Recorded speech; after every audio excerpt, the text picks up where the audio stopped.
পারল না বাংলাদেশ, আবার তীরে এসে তরি ডুবল। হামজা চৌধুরীর জোড়া গোলের দিনেও জয়টা আসলো না ঘরের মাঠে।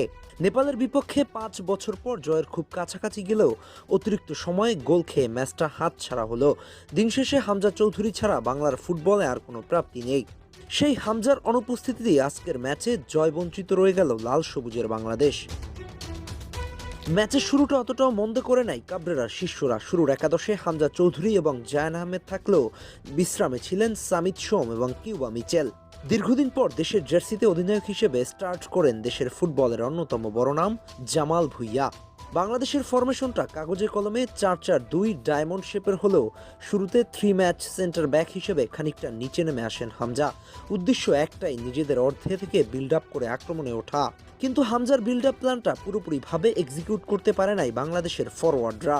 শুরুর দিকে ফরওয়ার্ড ফাহিম ও রাকিব কয়েকবার বল পেলেও গোলের জন্য ঠিকঠাক শট নিতে পারে নাই। ম্যাচের প্রথম 30 মিনিট বাংলাদেশের নিয়ন্ত্রণে থাকলেও শুরুর গোলটা কিন্তু নেপালি দিয়ে দেয়। বাম পাশ থেকে আসা একটি ক্রস ক্লিয়ার করতে মিস করে সোহেল রানা সিনিয়র। বল চলে যায় বক্সের বাইরে নেপালি মিডফিল্ডার রোহিত চাঁদের কাছে।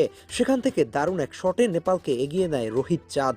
আনএক্সপেক্টেড গোল হজম করেই ছন্দ হারাতে থাকে বাংলাদেশ। তবে ঘুরে দাঁড়াতে দলের ট্যাকটিক্সে কিছু চেঞ্জ আনতে চেষ্টা করেন হামজা। তিনি নিজের ডিপ লাইন থেকে উঠে আসেন ফাইনাল থার্ডে, আর তার জায়গায় পাঠিয়ে দেন ক্যাপ্টেন জামালকে। দলের ফরওয়ার্ডরা গোল করতে ব্যর্থ হওয়ায় হামজা নিজেই গোল করার দায়িত্ব কাঁধে তুলে নেন।